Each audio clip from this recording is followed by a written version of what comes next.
Pai, mais uma vez nos chegamos diante de Ti, por intermédio do Teu Filho amado Jesus Cristo, Pai.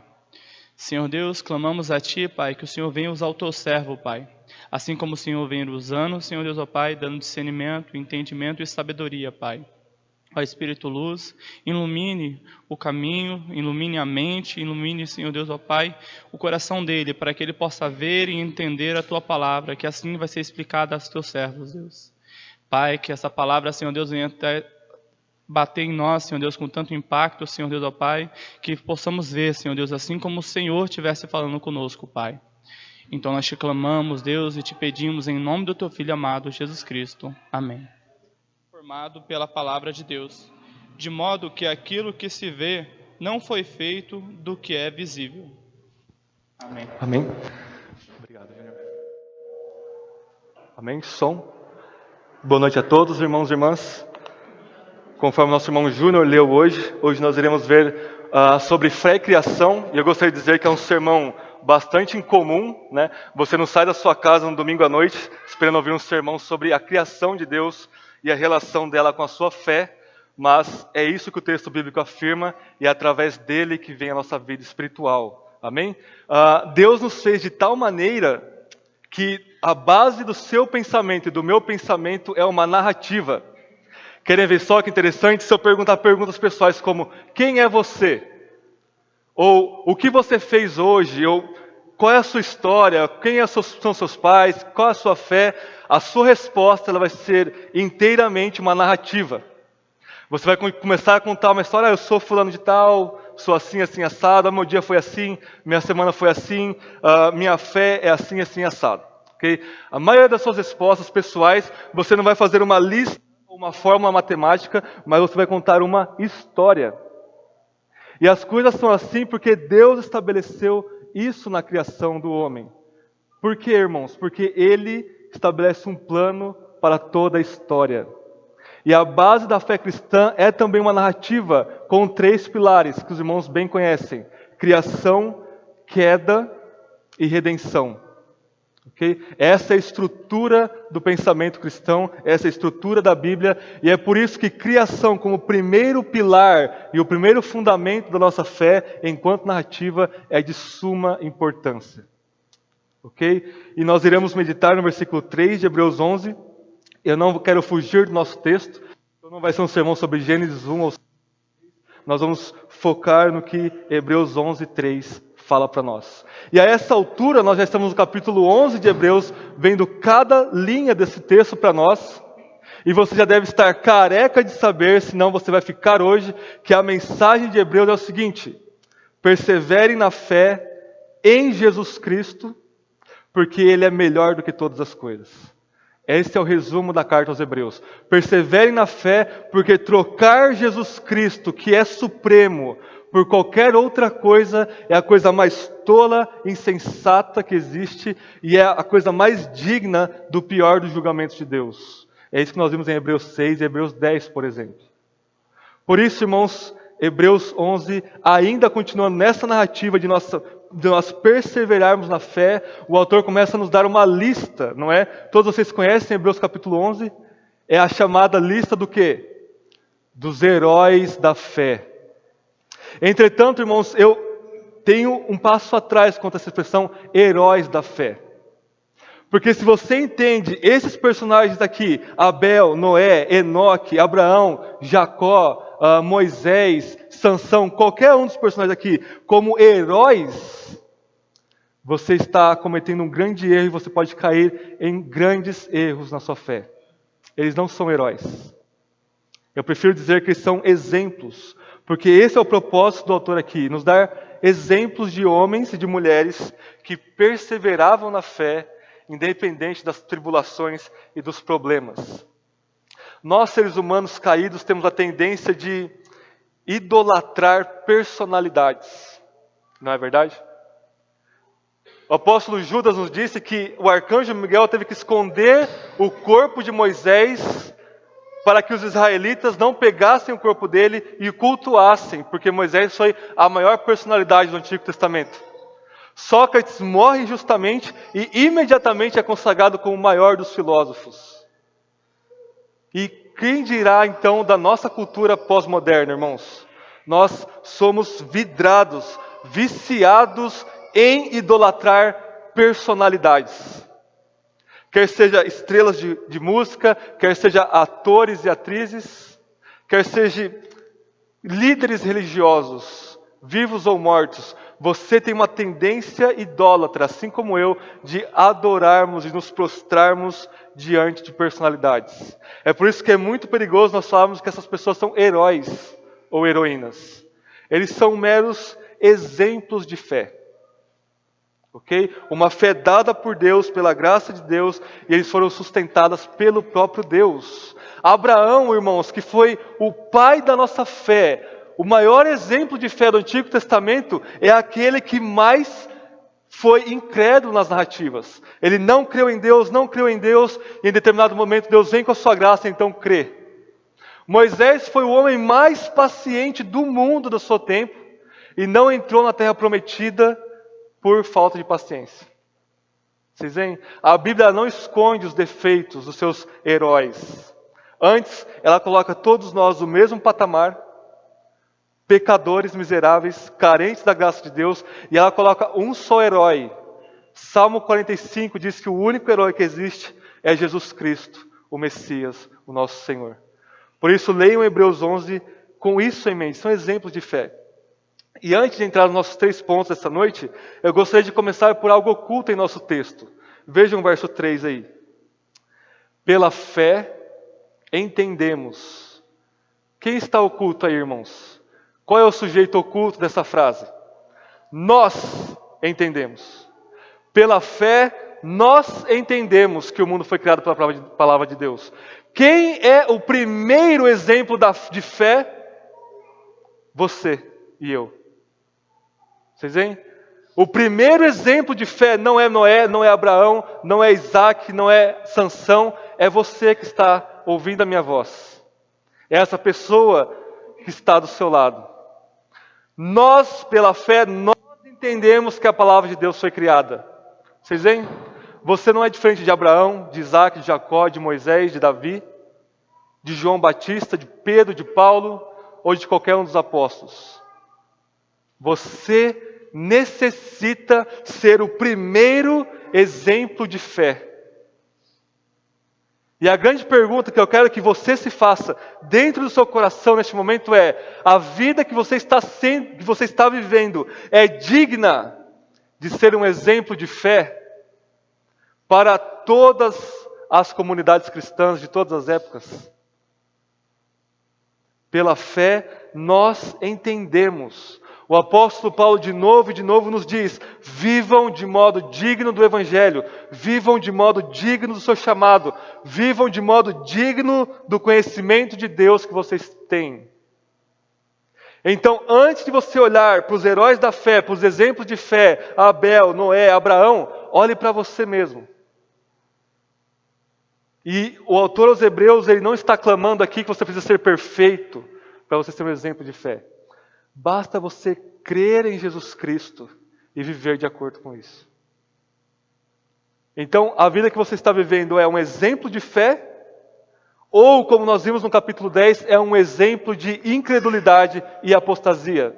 A vida que você vive reflete a glória do Evangelho de Cristo Jesus, que se entregou por você, ressuscitou para te salvar, ou a vida que você está vivendo reflete a você mesmo. Reflete o mundo, reflete qualquer outra coisa senão Cristo Jesus. Então, este é o primeiro ponto, irmãos. Antes de nós entrarmos no nosso texto, o sujeito oculto de Hebreus 11:3 é você, sou eu, somos nós, somos todos os cristãos de todas as épocas que cremos em Jesus. Então, você pode pegar uma caneta e colocar ali pela fé, e você coloca o seu nome. E toda vez que você lê, você se pergunte: a vida que eu estou vivendo, ela é digna de estar aqui em Hebreus 11? Ou não?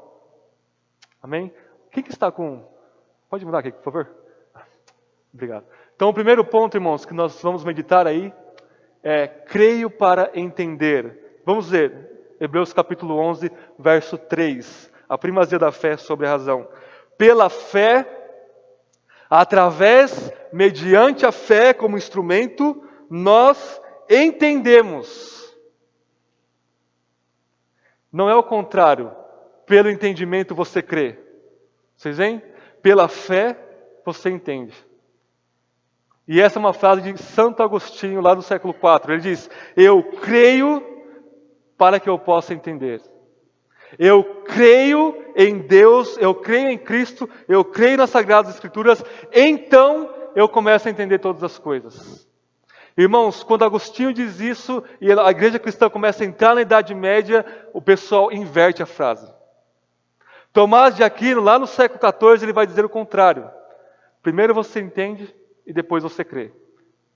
Se vocês me permitem a ilustração histórica, Aquino vai dizer que existem algumas poucas verdades que você tem acesso pela fé somente. Como, por exemplo, a doutrina da Trindade, Pai, Filho e Espírito, um só Deus em três pessoas. A razão jamais consegue chegar a isso. Ou as duas naturezas de Cristo. Jesus é plenamente Deus, plenamente humano, em uma só pessoa. Mas para todas as outras coisas que existem, você precisa chegar a elas pela razão, pela lógica, pelo pensamento racional. E então, quando a sua razão não consegue mais, você dá um passo de fé. Você dá um salto de crença. Irmãos, isso está totalmente contrário ao que o autor aos Hebreus e o que a Bíblia está nos dizendo aqui. Paulo vai dizer em Romanos 3 que o pecado afetou-nos de tal maneira que, citando o Salmo 14, ele diz: não há quem entenda. Não há quem entenda o que, apóstolo Paulo? Tudo. O pecado afetou a razão humana de tal maneira que nós distorcemos tudo pela razão. Você não pode entender absolutamente nada se você parte da sua pequena, frágil, corrupta racionalidade. Porque a sua fé está direcionada a um ídolo. Irmãos, independente disso, todo pensamento parte de alguma fé. Deus nos criou, nos estruturou de tal maneira que tudo que você pensa, tudo que você raciocina, todas as suas teorias, suas ciências, a raiz delas é aquilo que você crê. Você precisa crer em alguma coisa para você construir algum pensamento. Assim, se você é um cientista, você precisa crer no método científico. Porque o método científico não prova o método científico. Você precisa crer na lógica, porque a lógica não prova a lógica. Deus nos criou de tal maneira, irmãos, e estabeleceu a criação de tal maneira que a fé, ela tem primazia sobre o conhecimento. E se a sua fé no seu coração está direcionada a ídolos, a um falso Deus, a um Deus que não é o Deus das Escrituras, toda a estrutura do seu pensamento vai ser errada. Você pode ter alguns vislumbres de verdade, mas você vai, no final das contas, cometer idolatria e a sua razão vai cair. E como isso é prático para nós, irmãos? Nós temos muitas pessoas dentro das igrejas, seja ela qual forem, que estão em meio às mídias sociais, estão em meio a uma sociedade onde existe uma infinitude de vozes, cada uma dizendo uma coisa e cada uma dizendo ou mentiras ou meias verdades. E a sua fé é bombardeada por todos os lados. Por absolutamente todos os lados. E então você começa a tremer na sua fé. Então você começa a ter dúvidas. Então você começa a tirar os seus olhos de Cristo e direcioná-lo à sua dúvida. E aos poucos você vai se desviando. Vocês veem como isso é prático para nós? Pela fé nós entendemos. Pela fé. Então, um ser humano, um homem e uma mulher que crê em Jesus Cristo, de fato, ele vai entender a criação de Deus, ele vai entender a Deus e a todas as coisas de forma correta. E naquelas coisas que você não entende, naquelas coisas que você não consegue chegar, que você não consegue conciliar na sua cabecinha pequenininha, você descansa em Deus e diz: Deus é soberano sobre tudo. Eu não sei, mas Ele sabe. Mas essas minhas dúvidas não são importantes. O importante é eu adorar o Deus verdadeiro e amar ao meu próximo como a mim mesmo. Moisés diz lá em Deuteronômio, as coisas reveladas pertencem a nós, o povo de Deus, e as ocultas pertencem a Deus. Você sempre vai ter dúvidas. Sempre. Você pode ter todos os diplomas de faculdades que você quiser, ler todos os livros que existem, você sempre vai ter sua dúvida. A questão é, você vai continuar crendo? E a fé, irmãos, eu não estou dizendo que ela é irracional, mas a fé, ela é a fé, como Agostinho diz, que busca entendimento. E naquilo que nós não entendemos, nós glorificamos a Deus da mesma forma. Amém? Isso é o que o autor aos Hebreus quer nos dizer. A fé, ela tem primazia sobre todas as coisas, no nosso ser. Você precisa crer no Deus verdadeiro, crer em Jesus Cristo e crer em sua palavra e descansar nisso e perseverar nisso. Amém? Vamos para o nosso segundo ponto. A palavra criadora. Vamos continuar o verso 3. Pela fé nós entendemos o quê? O foco específico do verso 3 é que o universo, ou todas as coisas, foi criado pela palavra de Deus. Como vocês sabem, lá em Gênesis, nós lemos Salmo 33 também, Deus criou tudo do nada pela sua palavra. E o primeiro verso de Hebreus diz que Jesus Cristo, o segundo verso diz que Ele sustenta o universo pela palavra do seu poder. Ou seja, Deus triuno não só criou pela palavra, mas Ele também sustenta pela palavra. E a grande pergunta que nós devemos fazer ao texto é, o que é palavra? O que é falar? Quando você fala, quando você se comunica, o que é isso? Não é? Eu coloquei aqui uma definição de falar, o ato significativo de Deus. Primeiramente, falar é um ato. Quando você está falando, quando você está conversando com alguém, ou consigo mesmo, ou com Deus, você está agindo. Não é algo que você está estático, sem fazer nada, imanentemente parado. Você está agindo. E você não está somente agindo por agir, você está agindo sobre outro. Por exemplo, quando você declara alguma coisa, você está agindo sobre outro. Eu os declaro marido e mulher. Quando você está perguntando, quando você está dando uma ordem, quando você está questionando alguma coisa, ou respondendo, ou criando alguma coisa, você está agindo sobre outros. Irmãos, quando Deus fala, Ele age. Quando Deus fala, Ele age. E o segundo ponto é um ato comunicativo. É um ato significativo. Você está se comunicando, você está comunicando significados para a pessoa. Se eu começar a dizer um monte de sílabas aqui aleatórias, sem nenhum propósito, isso não é falar. Isso é loucura, não é verdade? Mas falar sempre traz uma mensagem. Irmãos, quando Deus fala, Ele age com significado.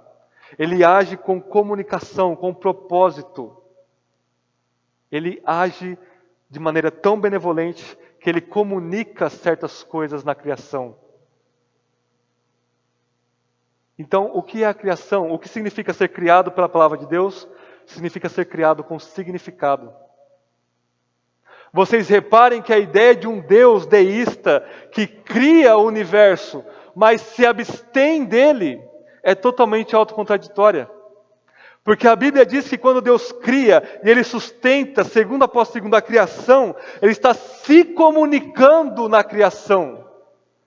Salmo 19 diz que os céus e toda a criação proclamam a glória de Deus, porque o próprio Deus está se proclamando em todas as coisas. Então deixa eu dizer algo para vocês. Tudo que existe, tudo que você vê, todo o universo, todo ser, é Deus quem dá significado a eles. Não é você, não sou eu, não é a igreja, não são as pessoas lá fora, é Deus que dá significado. Pela sua palavra. Então, aí é que entra, se conecta com o primeiro ponto, nós entendemos pela fé, porque pela fé nós vemos o significado que Deus deu para o mundo, então nós entendemos isso, porque isso reflete Deus de volta para Ele. E como isso se aplica a nós? Deixe-me dizer algumas formas de idolatria quando nós adoramos a criação. Vocês sabem o que é panteísmo? Panteísmo é a doutrina que diz que Deus é a criação é divina. Então eu sou divino, vocês são divinos, esse púlpito é divino, tudo que existe é Deus. Talvez você diga, William, mas que loucura é essa? Isso é coisa lá dos gregos, lá de antigamente, ninguém mais crê nisso. Tem certeza disso? Quer ver como que é o panteísmo na prática? Quando você vê algo e crê que aquilo tem significado independentemente de Deus. Quando você olha para alguma coisa e não percebe Deus nela, você acha e você crê que ela existe por si própria, que ela tem significado em si próprio, independente de Deus, você é um panteísta. Você está dizendo, este copo d'água é Deus, porque Ele dá significado para Ele mesmo. Quando você olha para a pessoa que está do seu lado, quando você olha para o seu emprego, quando você olha para a igreja, quando você olha para o seu trabalho, para a sua esposa, para os seus filhos, para o seu marido, e esses pensamentos, essa visão, esse conhecimento não te leva de volta para Deus, você está dizendo o seguinte, isso tem significado próprio, e isso é divino. Como Paulo diz lá em Romanos 1, você está adorando a criação no lugar do Criador. Ou uma idolatria muito mais presente nos nossos dias, que é o humanismo, ou a auto-idolatria. E o que é a auto-idolatria? Você se proclamar como Deus. É você dar significado para todas as coisas. A sua essência, a sua cabecinha minúscula, limitada pelo tempo, pelo espaço, pelos seus pecados, pela sua cultura, é a origem do significado de todas as coisas. Então, quando você olha para o seu trabalho e você diz, isso é o que eu quero e o que eu estou fazendo da minha vida. Quando você olha para a igreja e diz, eu que digo o que é a igreja. Quando você olha para a palavra de Deus e lê ela e você diz, eu é que dou significado para a palavra de Deus. Quando você olha para sua esposa e você diz, eu é que dou significado para você, o marido autoritário. Ou a esposa feminista que olha para o marido e diz, eu é que dou significado para mim e para você. Vocês veem como isso é prático? Quando você dá significado para as coisas, você está se proclamando Deus. Você precisa se arrepender e abrir os seus olhos, tirar as escamas pelo poder do Espírito e ver que Deus é que dá colorido, é que dá o sabor, é que dá o significado de todas as coisas. Porque senão nós caímos na terceira idolatria, que é um ateísmo prático e coerente. O nosso mundo pós-moderno, irmãos, vai dizer que nada tem significado porque Deus não existe. Deus não existe. Eu sou muito pequeno para dar significado a alguma coisa, a comunidade em que eu estou inserido é muito falha, então nada tem significado. O mundo se torna cinza, opaco, sem sabor, sem propósito, sem motivo. A vida se torna um grande absurdo. É por isso que o maior ateu da nossa época, Friedrich Nietzsche, morreu louco. Porque ele colocou o seu ateísmo em prática. Nada tem significado. Então, se você não crê que é a palavra criadora e sustentadora de Deus que dá significado, porque é o próprio Deus agindo, comunicando a si mesmo na criação, você vai adorar a criação, você vai adorar a si mesmo, ou você vai cometer um suicídio de depressão, porque nada tem significado. Eu gostaria de dizer para vocês que a sua vida só tem propósito, só tem sabor, só tem significado, se você estiver com a sua fé em Jesus Cristo. Caso contrário, nada faz sentido. Amém, irmãos? Pela fé nós entendemos que o universo foi criado pela palavra de Deus. E o nosso último ponto, o visível e o invisível, a primazia das coisas permanentes. Vamos continuar nossa leitura aí. Pela fé entendemos que o universo foi criado pela palavra de Deus, de modo que o visível foi feito pelo invisível. E nós devemos perguntar, o que é esse invisível? Algumas pessoas vão dizer que esse invisível é o nada.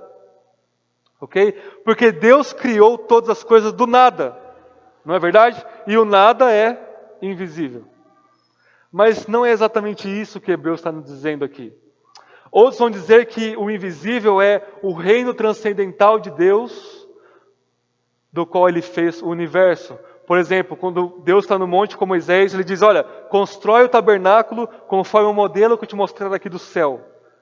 Mas também não é este o significado do texto de Hebreus, irmãos. Reparem que há um paralelismo muito grande aqui. A primeira parte do verso 3. O universo foi criado pela palavra de Deus. E o paralelismo é, o visível foi criado pelo invisível. Então, o universo é igual ao invisível. E ao visível e o invisível é o quê? A palavra de Deus. A palavra que eu estou dizendo para vocês agora é algo que você vê? Não. É algo que você não vê. Esse é o paralelismo aqui, irmãos. O visível e o invisível, o visível como universo e o invisível como a palavra de Deus. Agora, irmãos, não há uma palavra na Bíblia que seja à toa ou sem propósito. E você deve se perguntar, quando você está lendo a palavra de Deus, por que o autor faz um paralelismo desse? Ele não poderia simplesmente terminar dizendo, olha, pela fé nós cremos que o universo foi criado pela palavra de Deus, e continuar, pela fé Abel ofereceu a Deus sacrifício, etc. Mas ele faz questão de colocar ali um outro par de palavras para expressar o que ele quer dizer. O visível foi criado pelo invisível. Isso tem um propósito muito grande, irmãos, dentro da carta aos Hebreus. Porque toda vez que a Bíblia, em especial o Novo Testamento, usa esse par de palavras, é sempre no contexto de pessoas cristãs que estão sendo perseguidas, e o visível é o mundo em sofrimento, e o invisível é a palavra de Deus que reina sobre esse sofrimento. Eu gostaria que vocês acompanhem-me em alguns textos bíblicos. Vamos abrir lá em 1 Pedro. Eu vou fazer 3 leituras e depois sintetizar essas 3 leituras. Primeira carta de Pedro, lá no final do Novo Testamento, capítulo 1.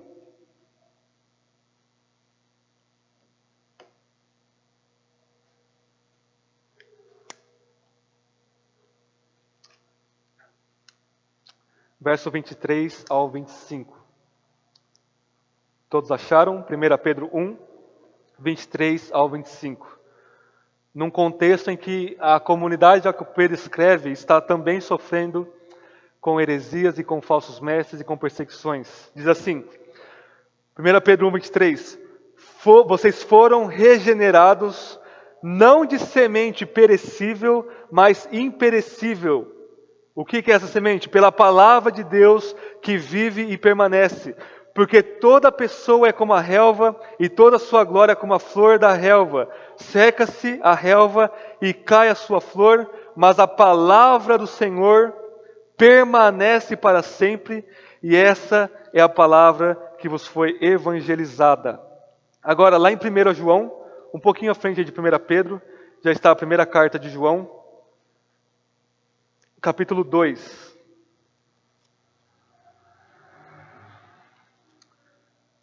Primeira João, capítulo 2, verso 13 ao 17. De novo, no contexto de muito sofrimento dos leitores originais. E é difícil a gente ver um documento do Novo Testamento que não foi escrito por uma igreja perseguida. 1 João 2,12. Filhinhos, eu vos escrevo porque os vossos pecados são perdoados por amor do seu nome, ou seja, o nome de Jesus. Pais, eu vos escrevo porque conheceis aquele que é desde o princípio. Jovens, eu vos escrevo porque vencestes o maligno.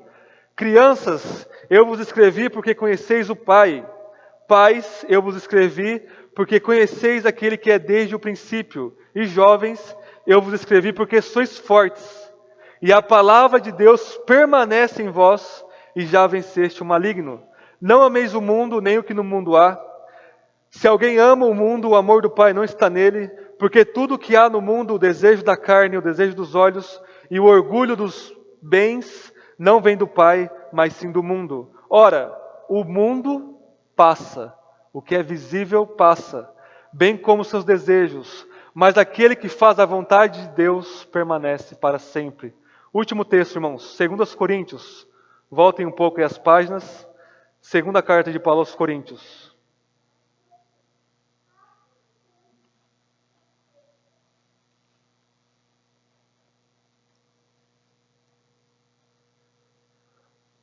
Capítulo 4.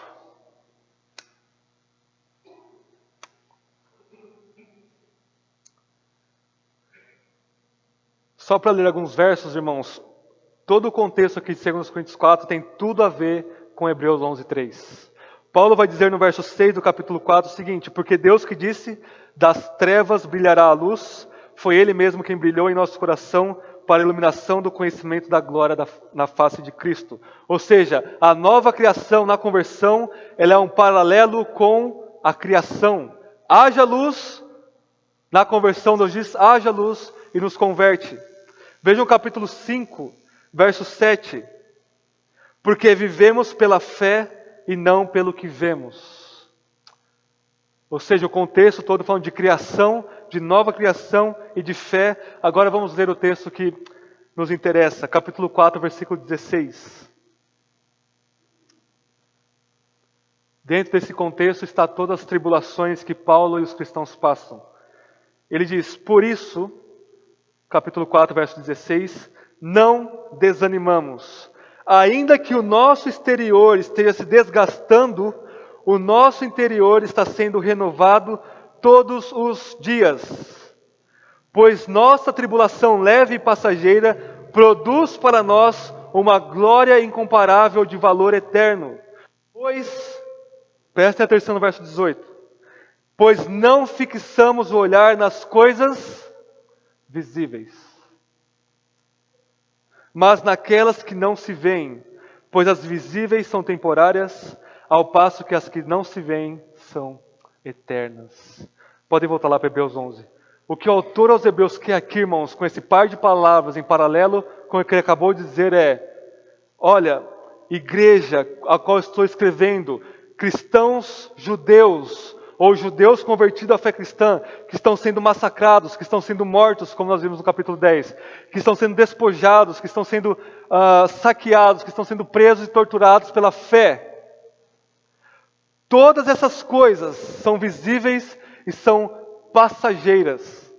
Se você começa a olhar para este mundo caído, para as suas tribulações, para as suas contas, para as suas depressões na sua alma, para seus problemas no casamento, problemas com seus pais, problemas com seus filhos, problemas com dúvidas na sua fé, você começa a afundar igual Pedro, como o Kaique disse semana passada.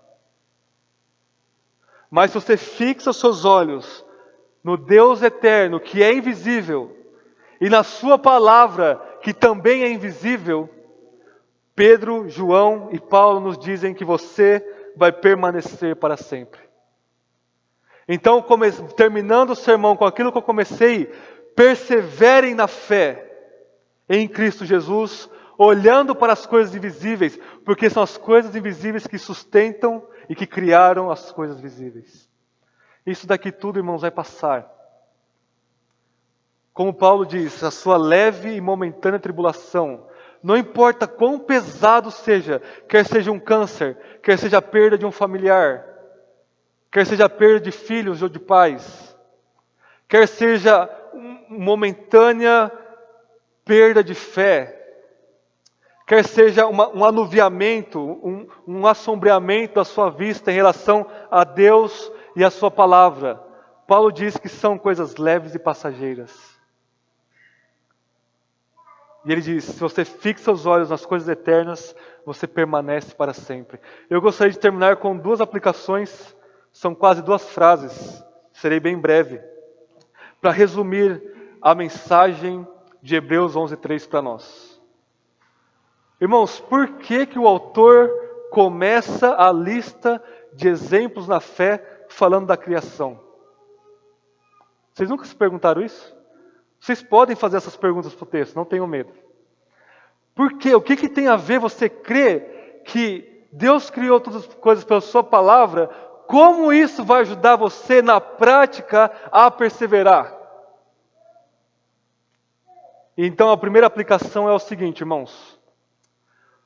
Toda a criação, tudo que existe, está gritando no seu ouvido, está se escancarando diante dos seus olhos uma coisa: olhem para Cristo Jesus. Tudo, cada molécula, cada gosto que você sente na sua boca, cada beleza que você vê com seus olhos, cada música e cada canção que entra pelos seus ouvidos, cada coisa que você toca, cada sentimento que você tem, cada pensamento que você tem, o seu trabalho, a sua família, a igreja, a sua faculdade, os seus estudos, tudo está gritando: creia em Jesus Cristo. Porque é Ele que nos sustenta, é Ele que está fazendo todas essas coisas maravilhosas entre nós. Tudo de belo, tudo de bom, tudo de verdadeiro que existe diante de nós, que nós experimentamos, é Cristo, o inigualável, que está sustentando e fazendo isso acontecer. Você vai numa praia e você contempla aquela beleza estonteante da criação. E ela está dizendo: creia em Jesus, porque isso que eu tenho, eu devo a Ele. Não me adore, adore a quem me fez e que está me sustentando. Tudo que existe, tudo que você é, está gritando: creia, creia, se arrependa dos seus pecados, se arrependa da idolatria, de olhar para a criação em si, de olhar para si mesmo, de olhar para as pessoas e para a religião de forma inapropriada. Creia naquele que me sustenta. Irmãos, essas luzes aqui só estão brilhando porque Cristo, que está à destra de Deus, está dizendo: brilhem! A comida saborosa que você vai comer quando chegar em casa, ela só tem sabor e ela só sustenta o seu corpo porque Cristo está dizendo: faça isso. Tudo está gritando: creia, creia. É assim que você persevera na fé. Você acorda, abre os seus olhos e você tem uma estonteante imagem de todas as coisas, gritando: continue crendo, creia em Jesus Cristo. Amém, irmãos? Você ouve essa voz gritando: creia? E uma segunda aplicação para nós: como a fé em Deus criar todas as coisas pela sua palavra nos ajuda a perseverar na nossa caminhada cristã. Um paralelo com a primeira aplicação: todas as coisas estão gritando para você uma só coisa: leia a palavra de Deus. Todas as coisas estão gritando: creia em Jesus, e todas as coisas estão gritando: leia e medite e encarne e estabeleça no seu coração a palavra de Deus. Como, William? Você olha para todas as coisas e elas estão dizendo: olha, eu só existo e continuo existindo pela palavra do Deus triuno.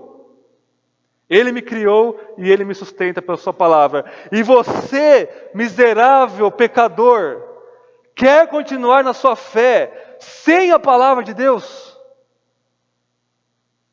Vocês veem? É como se toda a criação está dizendo: deixe de ser ignorante pelo amor de Deus. Literalmente, não é? E leia a palavra de Deus. É a palavra de Deus que cria e que sustenta o universo. Cada milímetro quadrado do universo é sustentado pela palavra de Deus. E essa palavra de Deus, irmãos, ela foi escrita, inspirada perfeitamente por Deus para você ler. Então, a partir do momento que você deixa de meditar e de ler e de memorizar e de meditar nas Escrituras, a sua fé começa a esmorecer. Mas é claro que ela vai esmorecer. É como se esse copo de água dissesse para Deus: Deus, eu não quero mais a sua palavra me sustentando. Ele se desintegra na hora. E você está dizendo: eu consigo permanecer na fé sem ler a palavra de Deus e sem ver nela a glória de Cristo.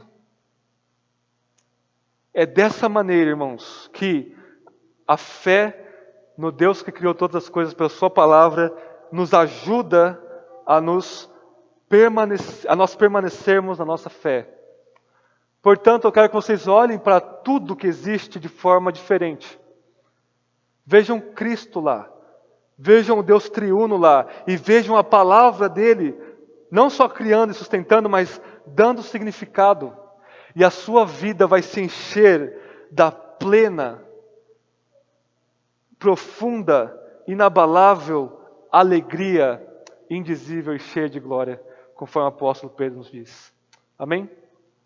Vamos orar?